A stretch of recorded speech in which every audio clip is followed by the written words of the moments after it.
Saudações a todos. Vamos buscar, para refletirmos, para o nosso entendimento, no livro Consolador, pelo Espírito Emmanuel, através da psicografia do Chico Xavier, ele fala sobre a sessão espírita. Então, é perguntado a ele como deveremos entender a sessão espírita.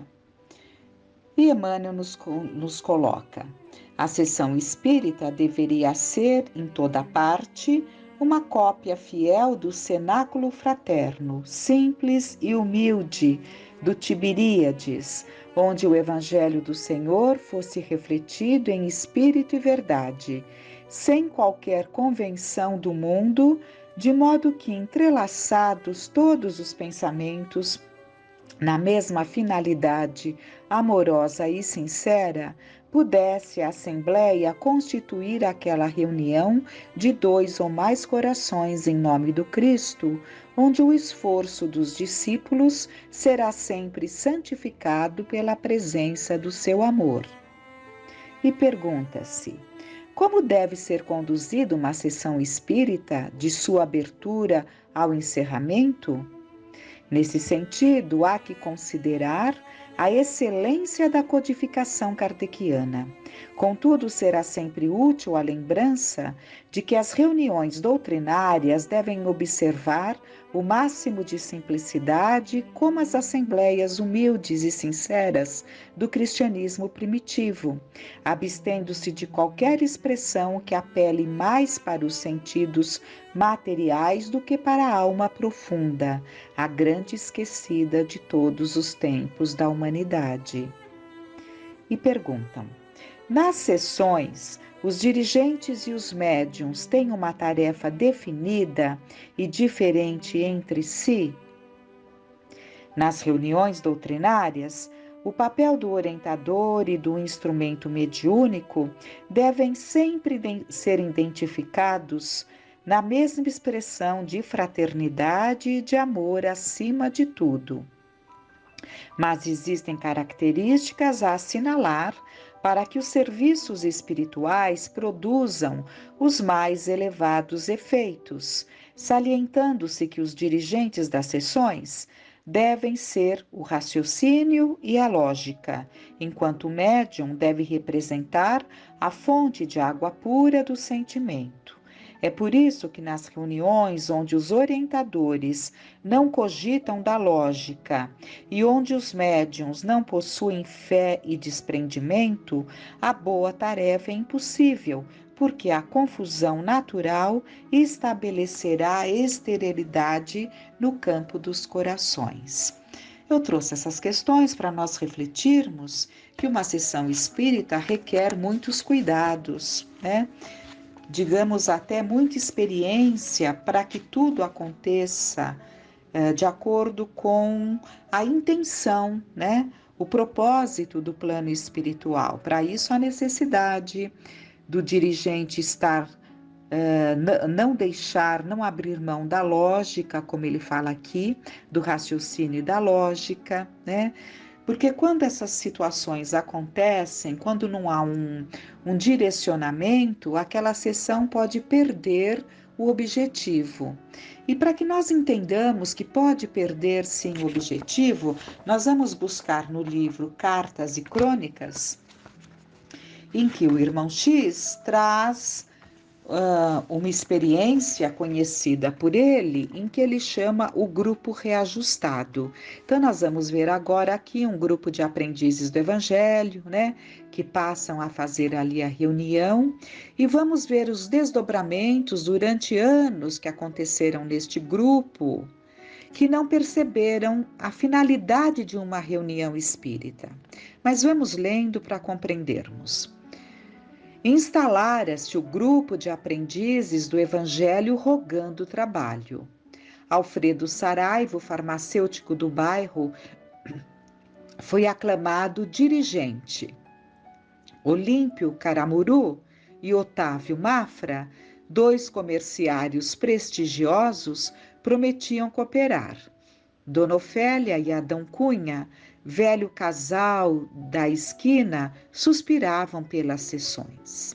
Dona Amanda e Dona Gertrudes ofereciam serviços mediúnicos, né? Eram médiuns. Dona Generosa, viúva desde muito tempo, alegava a necessidade de oração. João Pires, o dono da casa, não cabia em si de contente. Então o grupo se junta para dar seguimento ali a uma célula, né? A um trabalho ali espiritual. 9 pessoas ao todo.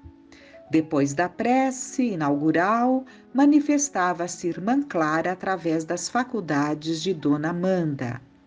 Afirmava-se confortada, feliz. A formação do conjunto repercutira no além. Instrutores amigos haviam registrado os votos da pequena comunidade. E nós sabemos que os centros espíritas se formavam assim, né? Tudo tem o seu início e ainda tem, na verdade, né? É um pequeno grupo que se forma ali e vai construindo condições de um trabalho, né? E isso se dava em grande porte, né? Pequenos grupos, né? Que iam se formando e que muitos deles, né? Firmaram raízes e acabaram definindo-se como centro espírita, né?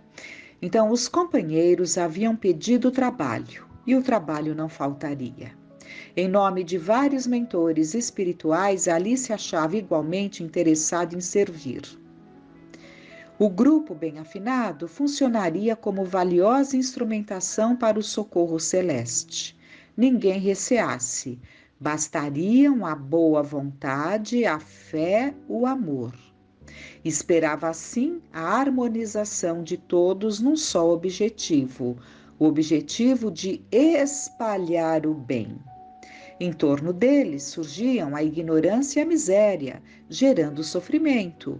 Poderiam fazer muito, distribuiriam consolação, esclarecimento, esperança. As reuniões começaram animadamente. Depois da prece, a leitura evangelizante. Textos preciosos aconselhando esforço e diligência no bem. Então, ali sempre a leitura edificante, a leitura evangelizante, tudo no preparo, né? Textos preciosos. Entretanto, o pessoal parecia não ouvir.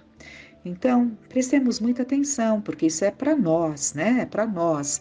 Esses 9 que se propuseram esse trabalho e que estavam empenhados no trabalho, no momento dos textos, né? Quando as reuniões ali aconteciam, os textos eram preciosos, mas o grupo parecia não ouvir. Tão logo se incorporava a irmã Clara, principiavam as queixas e petições.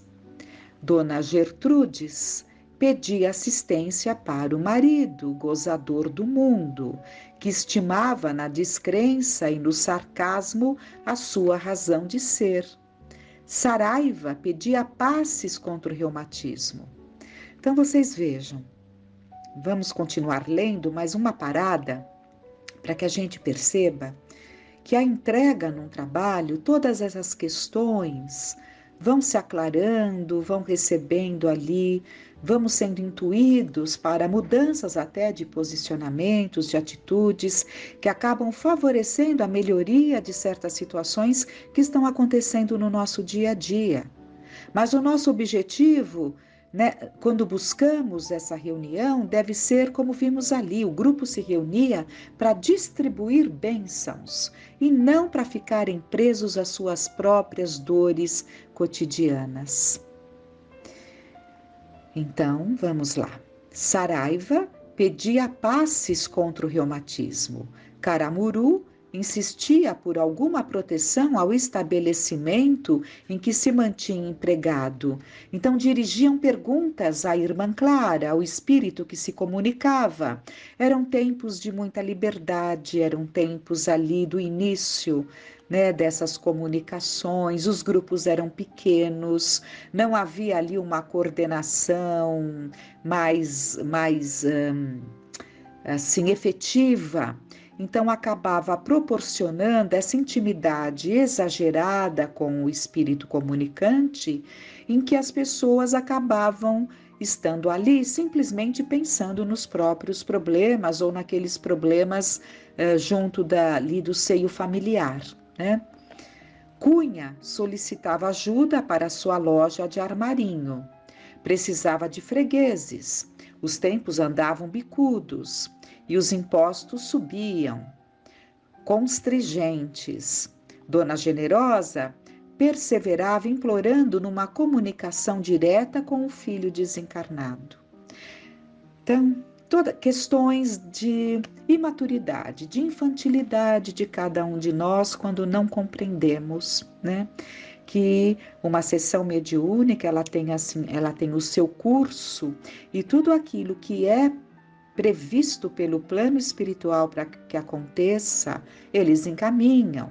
Então, se fosse para o bem e se o filho estivesse em condições de uma comunicação, isso acabaria no momento decidido pelo plano espiritual, que seria o melhor momento, isso aconteceria de uma forma natural. Irmã Clara, espírito afável e benevolente, amparava a todos como podia. Valorosa e otimista, voltava ao intercâmbio de semana a semana. Todavia, o ambiente era o mesmo. Mafra lembrava a necessidade de receber uma indicação eficaz para a perna direita. Desde que fora arrubaroado por um automóvel, vivia capengando. Pires rogava passes para 2 tios que se achavam em desalento. Quando a mensageira ocupava o aparelho mediúnico de Dona Gertrudes, Dona Amanda reclamava: "Eu também sou filha de Deus." Né? Então, vocês vejam aqui a imaturidade, porque era Dona Amanda e Dona Gertrudes, que estavam ali disponíveis, né? Que tinham ali a condição da manifestação mediúnica. Mas quando a irmã Clara optava naquela noite pela Gertrudes, a outra reclamava: "Também sou filha de Deus." Estamos ouvindo o que somos nós enquanto e ainda somos, né? Por isso é preciso abrir a nossa mente para uma compreensão mais profunda dos objetivos de uma reunião espírita, e descontava as noites em que não podia incomodar a benfeitora. Pedia recursos contra a sua antiga doença do estômago, deprecava a proteção para os 2 netos endiabrados na escola, rogava concurso para a filha obrigada a suportar um esposo rixento e infiel. Irmã Clara recorria à lei das provas, asseverava o impositivo da luta, indispensável ao aperfeiçoamento. Reportava-se ao próprio Cristo, que não pudera furtar-se à cruz. Os circunstantes comoviam-se. Dona Ofélia e Dona Gertrudes enxugavam lágrimas de emoção. Reconstituída, porém, a assembleia, continuava o petitório. Caramuru dizia-se fatigado. Não se aguentava sobre as pernas. Dona Amanda lamentava-se da gastrite. Mafra declarava-se cada vez mais coxo. Quando o grupo completou o 10º aniversário de existência, a orientadora espiritual notificou que tentaria começar a obra de caridade do círculo. Porque até então eles estavam fechados neles mesmos, 10 anos. Reuniria os pensamentos dos amigos numa só vibração de otimismo e confiança a favor da velha irmã enferma. Deviam estar habilitados à prestação do auxílio. Que todos orassem e se fortalecessem mentalmente, cooperando. Chegada a noite do serviço, Clara compareceu esperançosa. Pela primeira vez, a protetora pediu, porque até então ela só ouvia petitórios. Rogou a todos a necessária concentração espiritual de energias a benefício da doente. Ela, Clara, seria a portadora das forças curativas para a pobrezinha. Quando, porém, se preparava para a tarefa, eis que Dona Ofélia solicitou um passe para a dor de cabeça. Entendamos o que estava acontecendo. A irmã Clara, através da médium, né? Aqui ela não cita qual seria a médium nesta noite, através da médium estava distribuindo auxílio, né? Então ela tinha um propósito naquela noite, que todos se voltassem para aquela pessoa que estava necessitada. Era um pedido da irmã Clara. Mas a Dona Ofélia, uma participante desse grupo há 10 anos, né? Solicitou um passe para a dor de cabeça. Dona Generosa reclamou a mensagem que aguardava. Saraiva perguntou se poderia usar o iodo em doses mais altas. Era o farmacêutico, né? Dona Amanda asseverou que o genro se fizera insuportável, implorando por isso algum trabalho de desobsessão. Antes da prece final, o dirigente indagou: o benefício à nossa enferma ausente foi realizado, irmã? Então, vocês vejam que o dirigente permitiu que isso acontecesse, não é? Vamos raciocinar juntos. Havia um dirigente, evidentemente, toda reunião espírita tem um dirigente. Quando termina todo esse petitório, ele pergunta para o espírito Clara: o benefício à nossa enferma ausente. Aliás, vamos explicar melhor. A enferma estava ausente, iam todos concentrar-se para emitir através ali, que seria um polo. A irmã Clara, ela mesma disse, ela se faria um centro de forças, captando os bons pensamentos, captando as boas vibrações, é assim que se dá, assim que se processa, e emanaria, né? Ela seria o foco distribuidor dessas bênçãos captadas através dos pensamentos, da entrega de todos, que se concentrariam a benefício da irmã ausente que estava muito doente, necessitando do conjunto, do auxílio de todos.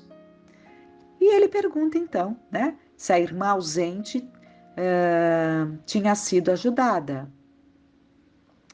Clara, gentil, explicou que não conseguira. O grupo estava cheio de necessidades e dores. Alguma peça ali funcionava mal. Traria por esta razão um inspetor. Realmente, na sessão seguinte, um inspetor apareceu. Inspetor seria assim um espírito de condição para dar ali diretrizes a esse grupo que estava desestruturado, né? O irmão Cláudio incorporou-se em Dona Gertrudes e falou firme: meus amigos, o Espiritismo é doutrina de progresso.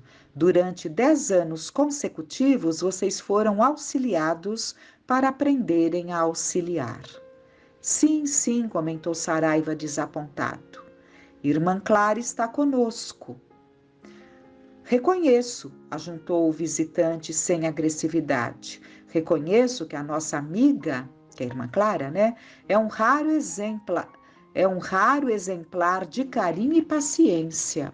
Entretanto, segundo me parece, a lei que extinguiu o cativeiro no Brasil é de 13 de maio de 1888. Clara é nossa irmã, não é escrava. Esqueçamo-nos um pouco, arejemos a cabeça para que o coração consiga trabalhar. Quem realmente pratica o dom da caridade, encontra a caridade para si.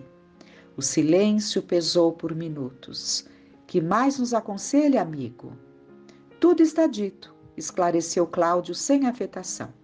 Que Deus esteja conosco, falou Saraiva solene.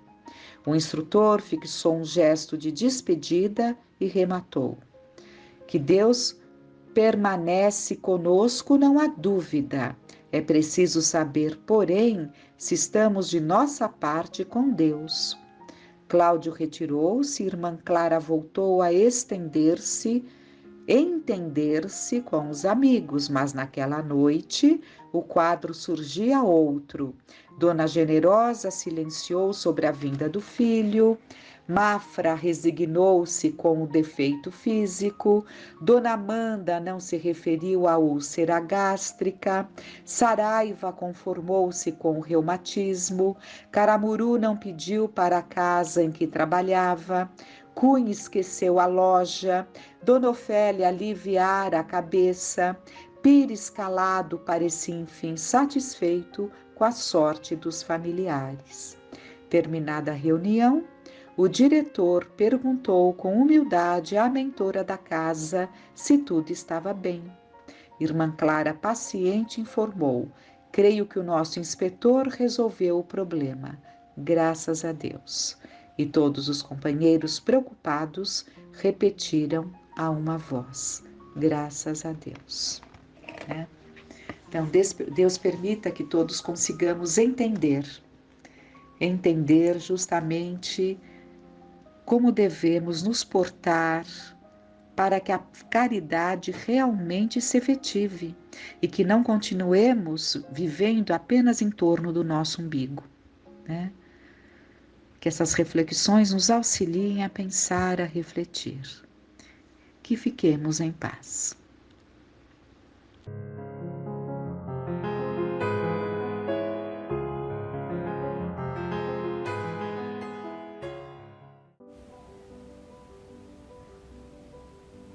Olá, vamos dar continuidade ao tema da amizade, lendo o capítulo 4 do livro Primícias do Reino, Nicodemos, o Amigo. Este livro é uma psicografia de Divaldo Franco, pelo espírito Amélia Rodrigues. Nicodemos, sem dúvida, é uma pessoa, conhecida por dois momentos marcantes. Ele pede ao mestre uma audiência e depois, ali, no momento depois da crucificação, ele, junto de José de Arimateia, teve um papel crucial. Foram os dois que cuidaram ali do sepultamento do mestre. Eles intercederam, eles pediram, José de Arimateia intercedeu, ele tinha ali o túmulo e Nicodemos o auxiliou ali nessa parte, Então eles pediram o corpo do mestre, E cuidaram.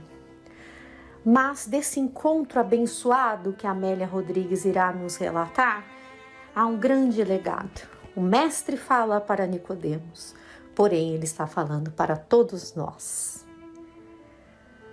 O plenilúnio vestia Jerusalém de prata. A torre Antônia, altaneira ao lado do templo, parecia uma vigia de pedra assestado sobre a cidade dos profetas, observando os movimentos suspeitos em toda parte. Fora dos muros circunjacentes, as terras de Acra e Bezeta estuavam de verdor, carreando o vento frio na direção da urbe em repouso. No templo deserto, a essa hora da noite, crepitam as chamas da perpétua vigília. Transeuntes noctívagos conduzem archotes, embora a claridade de Selene espalhada sobre o basalto do piso. As casas, de portas cerradas, estão mergulhadas em profundo silêncio. Jesus, em casa de amigos, espera. Aquela entrevista ele a concedera prazerosamente, sem qualquer impedimento. Receber a solicitação e, como se a desejasse, aquecera generoso. Há aqueles dias, enquanto visitava Jerusalém, preparava os acepipes para o banquete do dia esperado, a que sempre se reportava. Às vésperas, estivera no templo vilmente convertido em balcão de usura. Tomara energéticas atitudes, enquanto os vendilhões se puseram de pé como que ultrajados pela verdade. Então esse cenário é aparências, né? Cultos exteriores, mostrar aos outros. E, pelo que a gente consegue aqui entender, era madrugada, né? Era uma situação ali onde a cidade estava mais quieta, né? Silenciosa, e que essa reunião teria que ser mesmo, né? Neste horário. Vamos entender o porquê. 70 eram os doutores da lei, escolhidos em Israel entre os letrados e os de ascendência nobre. Nicodemos era dos mais jovens entre os respeitáveis mestres que desfrutavam o privilégio de ocupar a alta corte do Sinédrio. Fariseu, além de ser doutor da lei, era chefe dos judeus. Então ele tinha ali uma importância, um cargo no Sinédrio. Era uma pessoa estudada. Então ele pede essa audiência e ele vai até Jesus. Pelo seu cargo, como nós vamos ver, ele não poderia ser ali visto, né? Por conta das perseguições, das fofocas, das intrigas. Ele vai também como um estudioso, como um doutor, ver para crer, né? Comprovar o que ele já havia ouvido, se inteirado, né? Ele vai em busca dessa verdade, mas ele não poderia ali ser reconhecido. Sequioso da verdade, não se contentava com as velhas fórmulas da exegese religiosa e sentia, depois daqueles tormentosos séculos em que Israel se vira privada de revelações, que algo de estranho e grandioso pairava no ar. Então, um espírito que é mais elevado, um espírito que é mais sensível, que está em busca da verdade, certamente se inquieta, pressente que algo está por vir. Né? É uma questão de sintonia, de busca. O seu coração estava buscando a verdade. Né? Seu espírito buscava a realidade, a verdade, e não era preenchido. Né? Apesar dele ser ali um doutor da lei, ele não tinha as respostas que ele estava buscando. De caráter nobre, era severo na interpretação da lei e zeloso cumpridor dos deveres. Então, ele cumpria tudo que lhe era solicitado. No entanto, havia essa busca, essa inquietação do seu espírito. Sentia que em todo lugar havia ânsia incontida de renovação. E o quanto eles esperaram, né? O quanto aguardaram. O mestre era aguardado, né? O Messias era aguardado. Poucos o reconheceram.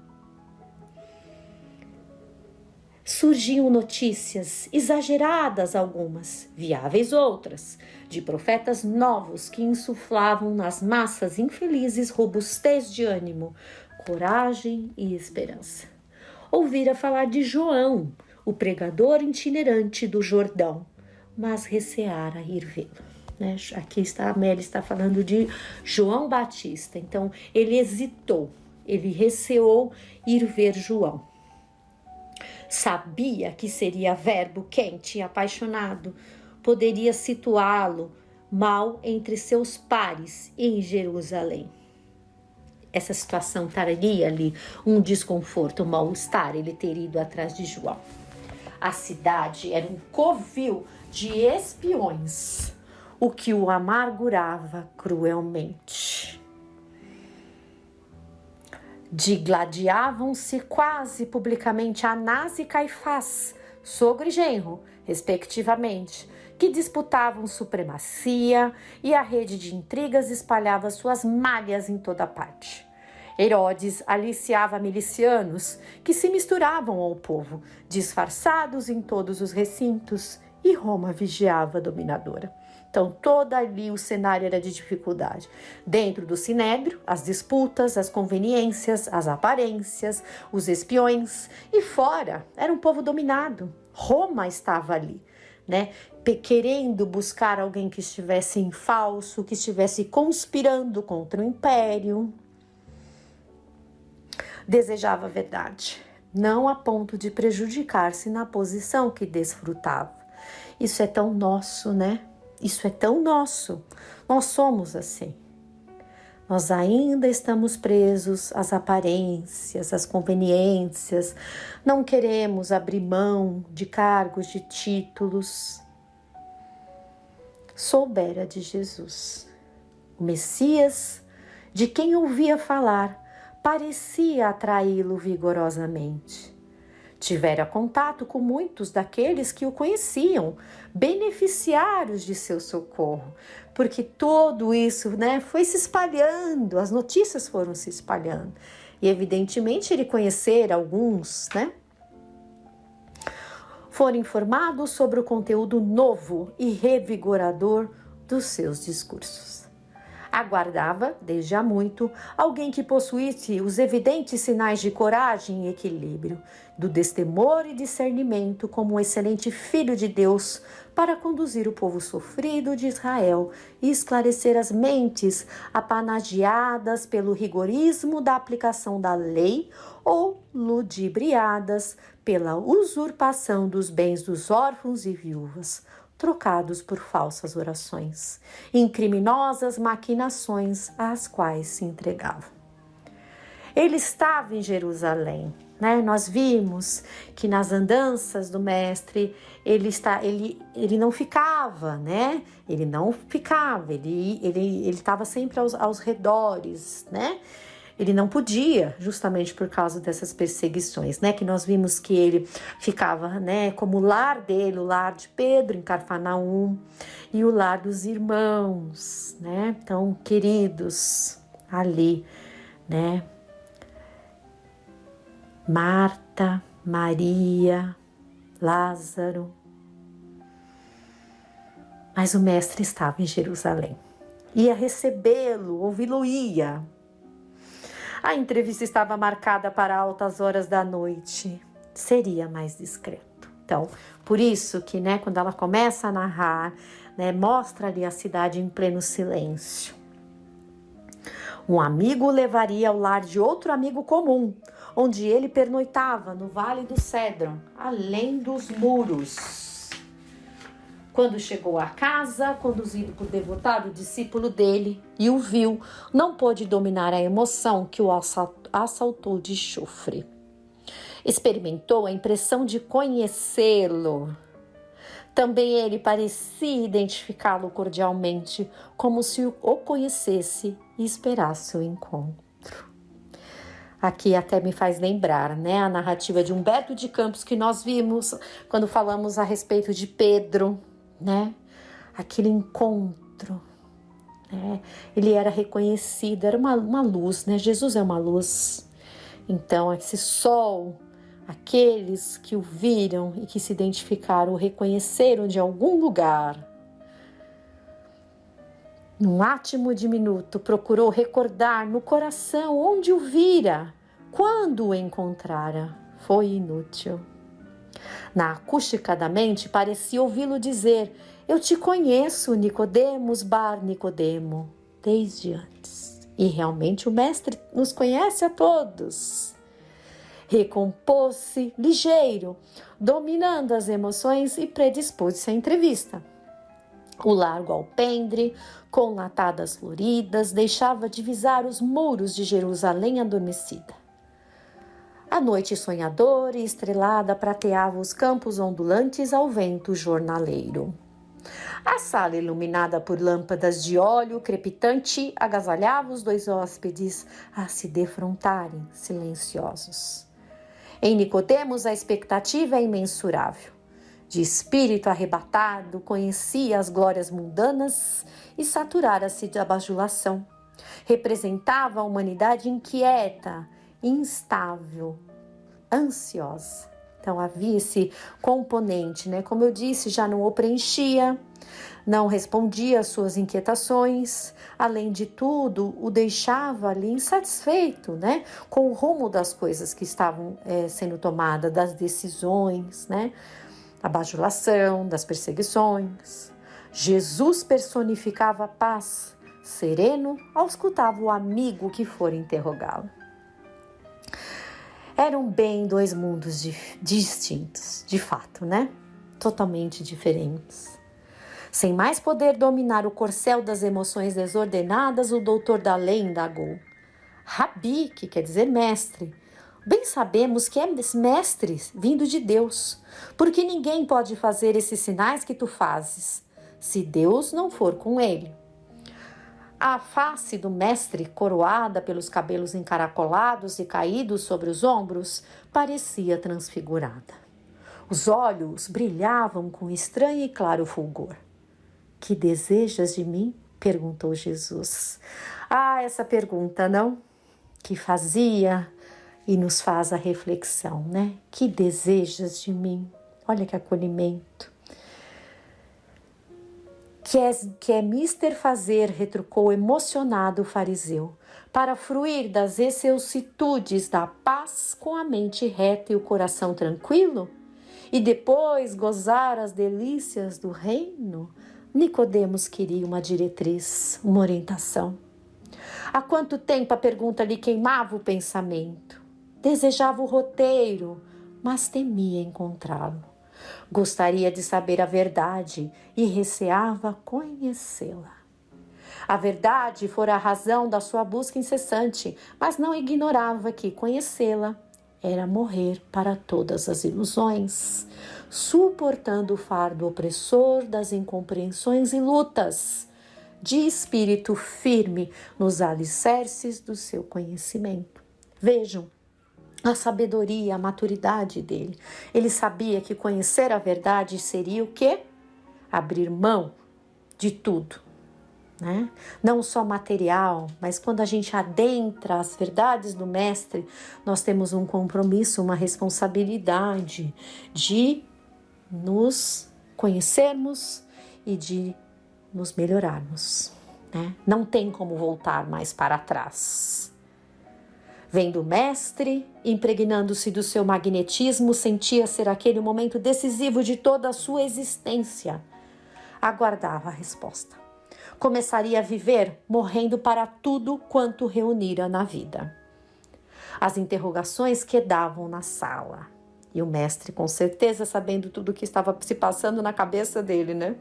Sentindo aquele homem de espírito nobre, perdido nos dédalos das convenções, asfixiado pelas exterioridades enganosas, o Rabi respondeu: Na verdade te digo que aquele que não nascer de novo não pode ver o reino de Deus. Então, essa resposta não é só para Nicodemos, né? A resposta era complexa e profunda.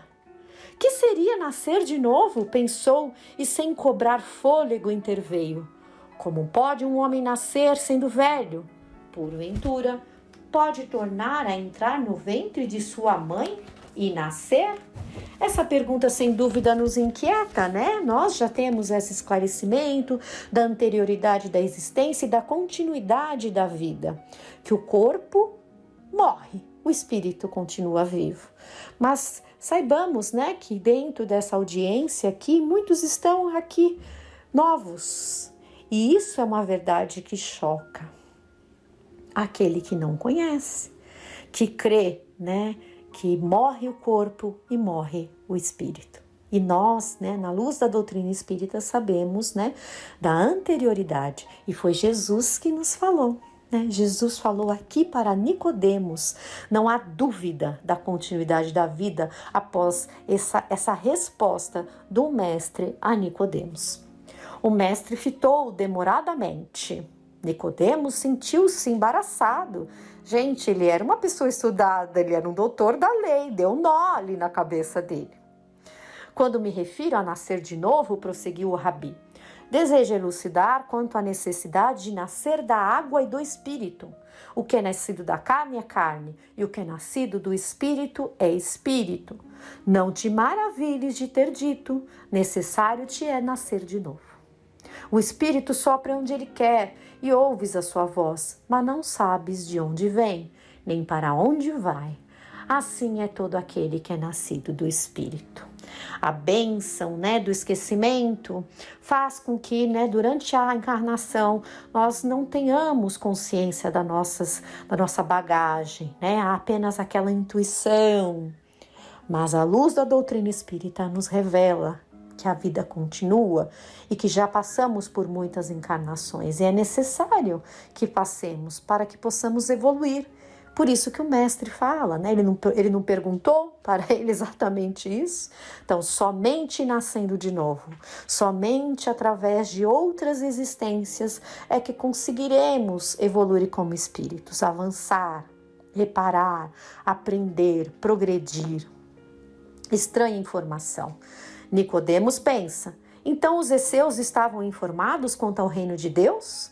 Também eles falavam, como os antigos e a tradição, a respeito dos renascimentos. Sabia que, nos mistérios egípcios, além da metempsicose, como se ameaçavam os maus, os sacerdotes falavam aos iniciados sobre os diversos avatares do espírito, para se despojarem dos crimes e das imperfeições. Seria então esse nascer de novo igual ao da doutrina das vidas sucessivas a que se reportavam os hindus e os gregos? Para os judeus isso não era uma prática, não era uma verdade, mas os outros povos já tinham, né, essas menções à continuidade da vida. Parecia-lhe lógica a necessidade de renascer, pagar numa vida os débitos angariados noutra, refazer o caminho percorrido, retificando erros, corrigindo arestas. Então, ao toque dessa verdade, ele se recorda disso, né? E faz sentido para ele. Não podia, no entanto, perder-se em cismas. Como se despertasse do ensinamento, indagou procurando robustecimento. Como pode ser isto? Né? Precisa entender. És mestre em Israel, retorquiu Jesus, e não sabes isto? Todos os que compulsaram os velhos pergaminhos conhecem a trilha da evolução. Dizemos o que sabemos e testificamos o que vimos, e não aceitais o nosso testemunho. Essas são informações do currículo terreno. Outras poderia dizê-las celestiais, mas não as compreenderia. O espírito é imperecível e na sua jornada infinita estaciona para refletir e recomeça para ascender. Os compromissos não regularizados ou complicados hoje, amanhã serão ressarcidos, né? A lei de causa e efeito. A emoção vibrava nos lábios do Rabi. Era quase um monólogo. Talvez ele estivesse falando à humanidade inteira. Interessante, né? Essa frase da Amélia, né? E fala para todos nós, comprova mesmo. Desejando imprimir no ouvinte perplexo e atento à diretriz de segurança e identificando-se como enviado, prosseguiu. Ninguém da terra subiu ao céu, senão o que desceu do céu, o Filho do Homem, que está no céu. E como Moisés levantou a serpente no deserto, assim importa que o Filho do Homem seja levantado, para que todo aquele que nele crê tenha a vida futura. Que desejava ele dizer com a serpente? Salomão, a ela se referia como símbolo de sacrifício, pensou Nicodemos. Seria necessário que o Rabi fosse sacrificado para que a verdade se espalhasse nos corações e os homens a pudessem identificar? Percebeu intimamente que já o amava e surda preocupação começou a somar-lhe a mente. Ele conhecia os mecanismos ali do sinédrio, né? Nicodemos tinha os olhos nublados. O Rabi estava de pé. A sala ampla mergulhou em silêncio. Os astros fulguravam ao longe. A entrevista estava concluída. Nicodemos fitou o mestre banhado de prata. Despediu-se e, embrulhado no fez, desapareceu na noite, rumando para Jerusalém. A verdade ficaria abrindo rotas nas mentes e guiando espíritos. A doutrina das vidas sucessivas foi ensinada por Jesus. A reencarnação decifraria os enigmas da vida pelos tempos do porvir. João, emocionado com a entrevista reveladora, alonga comentários com o mestre. É João o evangelista, né? na noite sublime, escreverá sobre a vida do Filho do Homem. Nos evangelhos ele vai relatar.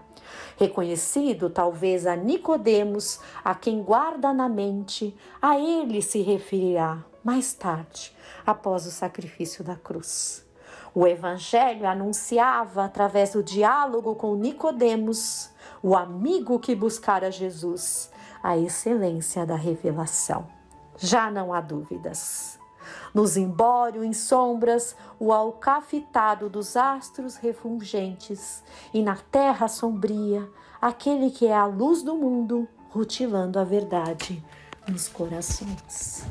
Então, fica aqui esse texto, né? E sem dúvida, esse encontro foi marcante, né? A ponto dele ali na frente, né?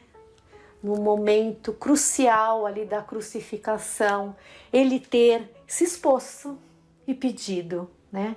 E cuidado junto com José de Arimateia ali do corpo, ali das homenagens, digamos assim, né? De guardar o corpo do mestre no sepulcro. Até a próxima, se Deus quiser.